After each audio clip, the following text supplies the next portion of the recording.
Hey guys, Karibo Bros here, and we've got another deck profile with Ant. Today it is Salamangreat. Salamangreat is both consistent and cheap, and it's still, I think you can still relatively easily get hold of those structure decks. Yeah. So Even the singles are just really yeah, easy to even the hold. singles are cheap. So just walk us through the deck, explain it, and do what you do. Yeah, as Nathan's quite rightly pointed out, it's still really consistent and very cheap as well. But there's a lot of room in it to just make certain choices for the meta. So again, this is a nice starter deck. I feel like new players to the game should really just play this deck because it does teach you about resource management. It teaches you about just like overall gameplay and when's best to activate cards and a little bit of combo, I guess, as well. So yeah, we'll just get straight into it. It is fairly budget.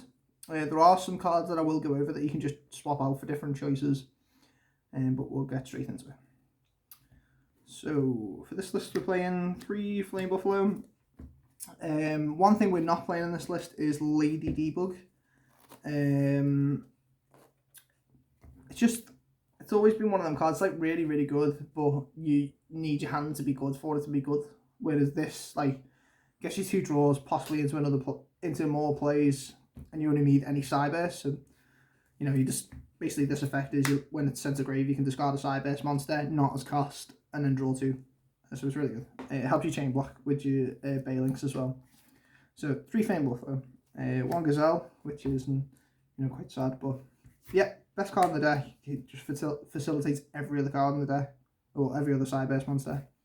So 1 Gazelle, and we're playing 2 Foxy. It's kind of come back into a bit of popularity. It's a good normal summon of a Salamangreat. We can get you to your traps, you can get you to different parts of the combo as well, so it's quite nice. 2 Spinny, again, level 3s aren't like as prominent in this deck anymore, with Mirage Jelly being banned, obviously.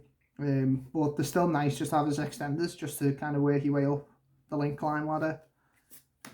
So again, they're really good. And then 2 Jaguar as well. It's just really nice to discard off Signet Mining. And again, it's probably one of the better cards in the deck, just helping you link climb.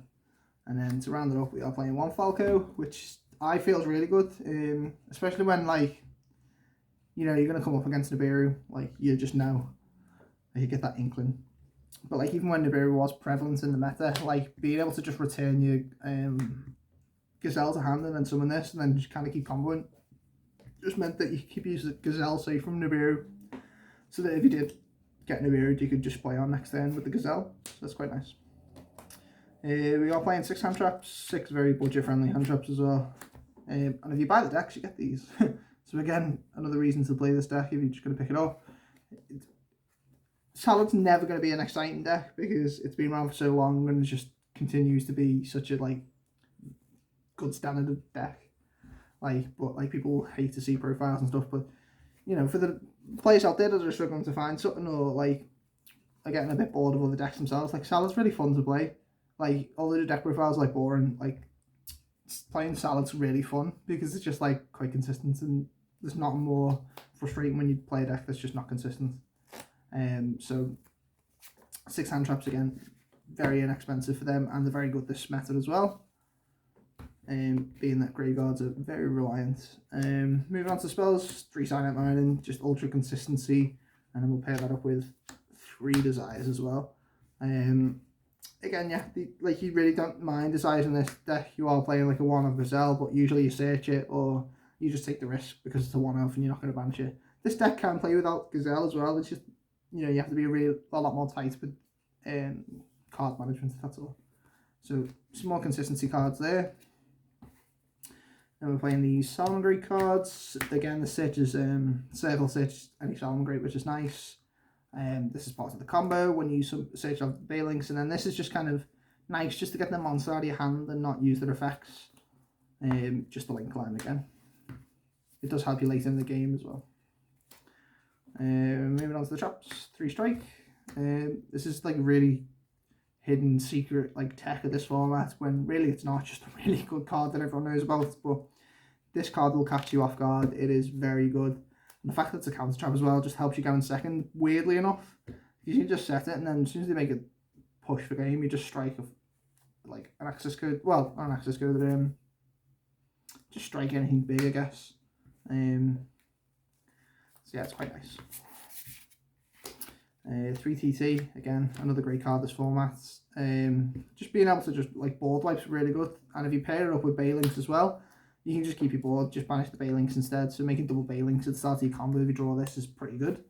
So yeah, it's quite nice. TT is just a really good board wipe.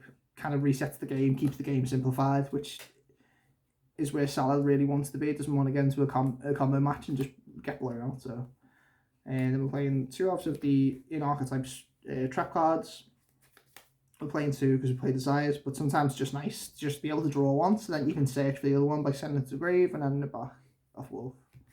So 2 of each of them, and then we're playing 3 Gozen because it's literally like one of the most unfair traps that you can play in this deck, because you're playing all fires.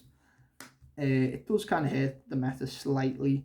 Dinos will struggle to play around this. Rankeds. Yeah, there's a lot of decks that this really does hurt, and some even the decks that it doesn't hurt will just find it mildly annoying. So that it makes it awkward for them rather than really blowing them out. So it's worthy to play in this deck, I feel, and it's an easy side out card as well.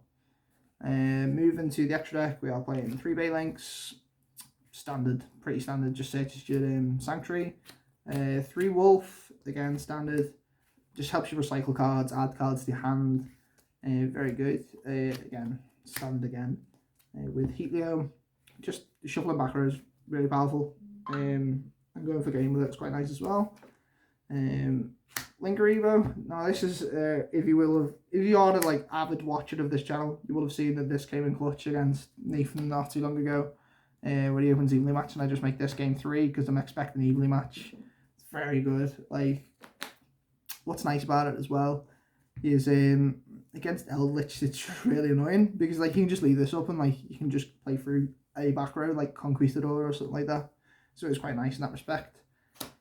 So there is a card I would rather play over this, like Phoenix, because we have got back row removal in terms of like Yugioh. I would play Splash Mage over this, I just haven't got one at the minute. But this is like a nice alternative, I guess. Back row removal, discard outlet, it's quite nice. Then Update Jammer, just helps you go for game. It gives you double attack. Transcode Talker, Access Code Talker, and Borrow Load, round out the link monsters. So this is standard, this like we'll go over these shortly, but this like it's like one of them cards like it gets overlooked so much because it's like, oh, it's only a Borrow Load, like, and I'd say that in any other deck I wouldn't play it, but this deck, because you play Update Jammer, being able to steal 2 monsters and then just kind of like clear the board and attack for game still with Update Jammer Borrow Load is actually really good. So yeah, that's the only reason I play Borrow Load in this. Otherwise, I'd be playing like, if it was playing another link forward, it'd be Appaloosa, it'd be Zeraboros, there's plenty to choose from. But the Borrow Load in this deck's really kind of nice. Transcode Talker, again, is just staple to this deck, just does help you link line to Access Code Talker. Now this is like one of the expensive parts of this deck. It like currently is like £60–70, I think. So if you are looking to play this on a budget, everything else in this deck is relatively budget. And if it were the case that you're going to splurge on one card, I would recommend getting this. However, it has been out for a while, so be wary of reprints, but it's not been confirmed for one yet, so it's up to you. Like, I bought this early on, and I'm so glad I did because it's such a good card. But you can easily replace it with Borrow Load and not Borrow Load, Borrow Sword. It does the same thing. It's just not as good. And then Dweller. Graveyard format, you need to be playing Dweller. This deck plays rank level 4s, so it's easy to make. Side deck, 3 Droll, very good against Drytron. It does kind of allow you to just have a turn. They set up a subpar board, you can get over it in this deck, it's not too bad. And there is other applications for this card. It's just really good, I guess. This for the combo decks, just staple. It's not main deck worthy right now with Elwitch being in the format. Like, it's just really not, because like you'd much rather a back row removal card than this. So, but against combo, it's really good. Landseer against Dino, just incredible. Cyclones for the back row removal against Eldritch, being able to banish the golden land cards is just so much value. Even though you're only hitting one, like getting rid of the problem and then getting rid of the reoccurring problem from the graveyard is just, it's so valuable, this format, I feel. I'd much rather play this than Twister, but there are decks that like would much rather play Twist than Cyclone, so it's like kind of just pick your poison really, I guess. And then evenly matched again for the Eldritch matchup and combo matchup. Just being able to banish a lot of stuff is really good. So yeah, that's pretty much it for the Salad profile. Again, it's a budget friendly list, I guess. Bought a couple of cards, but it's just a nice deck to play. It's nice, budget friendly, consistent, and still quite strong. It's still, if you tailor it to the meta and play certain cards, like this is just my list. This is what I think is kind of good. Like playing a trap build's not too bad, and the fact that the format is a lot slower now as well. Just there is a little bit of room for decks like this in the rogue category, so it's worth picking up, I think.